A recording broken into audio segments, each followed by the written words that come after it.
வங்கியில கணக்கு இருக்கு அப்படின்னாலும் சரி, ஒன்று அல்லது அதற்கு மேற்பட்ட வங்கி கணக்குகள் வைத்திருக்கக்கூடிய வாடிக்கையாளர்களுக்கும் சரி, உங்களுக்கு மிக மிக முக்கியமான விதிமுறைகளை இப்போ ஆர்பிஐ வெளியிட்டிருக்காங்க. கண்டிப்பா இந்த ஒரு விஷயத்த அனைவருமே பின்பற்றி ஆகணும். இதை பத்தி எல்லாருமே நீங்க தெரிஞ்சுக்கணும் அப்படின்ற அறிவிப்பையும் இப்போ வெளியிட்டிருக்காங்க. ஸோ இது என்ன அறிவிப்பு அப்படிங்கிற முழு விவரம் தெரிஞ்சுக்க இந்த வீடியோவை கடைசி வரைக்கும் முழுமையா பாருங்க. அப்பதான் நாங்க சொல்ற தகவல்கள் அனைத்துமே உங்களுக்கு தெளிவா புரியும். நீங்க இப்பதான் புதுசா நம்ம சேனலுக்கு வரீங்க அப்படின்னா இப்பவே டிடி தமிழ் அப்டேட்ஸ் சேனலை சப்ஸ்கிரைப் பண்ணிக்கோங்க. சப்ஸ்கிரைப் பண்ணாதவங்க சப்ஸ்கிரைப் பண்ணிக்கோங்க. அண்ட் கூடவே பக்கத்துல வர பெல் ஐகானையும் கிளிக் பண்ணி ஆல் அப்படிங்கிற ஆப்ஷனை செலக்ட் பண்ணிக்கோங்க. ஸோ அப்பதான் அனைத்து புதிய தகவல்களுமே உங்களுடைய மொபைலுக்கு உடனுக்குடனே நோட்டிபிகேஷனா வந்து சேரும். அண்ட் வீடியோக்குள்ள போறதுக்கு முன்னாடி இந்த வீடியோ உங்களுக்கு பிடிச்சிருக்கு அப்படின்னா இந்த வீடியோவை லைக் பண்ண மறந்துடாதீங்க. மறக்காம லைக் பட்டனையும் கிளிக் பண்ணிக்கோங்க. ஓகே, இப்போ வாங்க வீடியோக்குள்ள போயிடலாம்.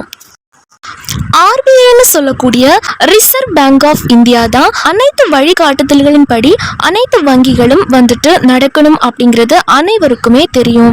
ஆர்பிஐயோட ரிசர்வ் பேங்க் ஆஃப் இந்தியாவோட அனைத்து வழிகாட்டுதலின் படி தான் அனைத்து வங்கிகளுமே வந்து செயல்படணும் அப்படிங்கிறது அனைவருக்குமே தெரியும்.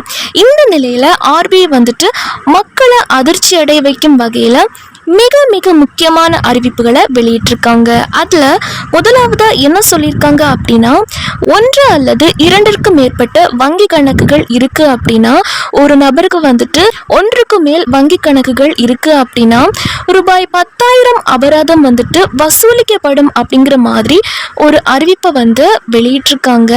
ஆனா இது அனைத்து வாடிக்கையாளர்களுக்குமே பொருந்தாது அப்படின்ற அறிவிப்பையும் சொல்லியிருக்காங்க.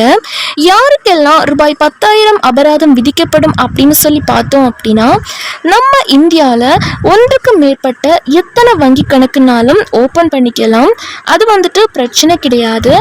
ஆனால் ஒன்றுக்கு மேற்பட்ட வங்கி கணக்குகள் வைத்திருந்து இதில் ஏதாச்சும் ஒரு போலியான பரிவர்த்தனைகள் நடந்திருப்பது கண்டறியப்பட்டால் இந்த நடவடிக்கை 10,000 அப்படிங்கிற அபராதம் வந்து விதிக்கப்படும் அப்படின்ற அறிவிப்பை இப்போ ஆர்பிஐ வந்துட்டு வெளியிட்டிருக்காங்க.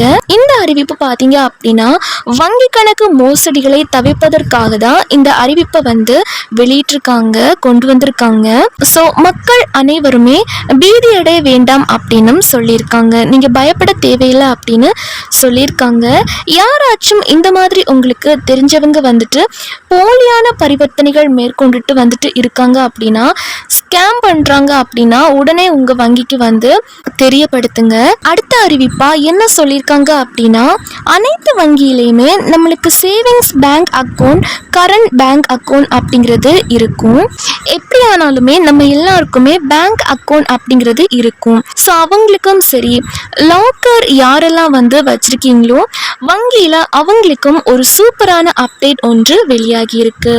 அதாவது இதற்கு முன்னாடி நாம வந்து நாமினி அப்படிங்கிறது யாராச்சும் ஒருத்தர் தான் வந்துட்டு நமக்கு அப்புறம் வந்து ஜாயின் பண்ணி விட முடியும். ஆனா இப்போ வந்து 4 நாமினிகளை நீங்க நியமனம் செய்யலாம் அப்படின்னு ஆர்பிஐ வந்து உத்தரவிட்டிருக்காங்க. ஸோ இது மூலமா இன்கேஸ் உங்களுக்கு ஏதோ ஒன்று ஆயிடுச்சு அப்படின்னா, ஒரு நாமினி இல்லை அப்படின்னாலும் இன்னொரு நாமினிக்கு உங்களோட வங்கி தொகை, பணம், நகை இந்த மாதிரி எல்லாம் வந்து அவங்களுக்கு போய் சேரும்.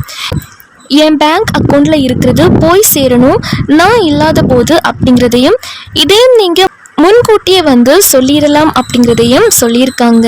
இது ஒரு சூப்பரான அப்டேட் அப்படின்னே சொல்லலாம். எதனால இந்த அப்டேட் கொண்டு வந்திருக்காங்க அப்படின்னா, நிறைய மக்களோட பேங்க் அக்கௌண்ட்ல பணமும் சரி இல்லை லாக்கர்ல இருக்கக்கூடிய நகைகளோ டாக்குமெண்ட்ஸோ எல்லாமே ரொம்ப வருஷ காலமாக அப்படியே இருக்கு. இது உடனே வந்துட்டு அவங்களாலையும் வந்து எடுத்து எதுவும் பண்ண முடியாது.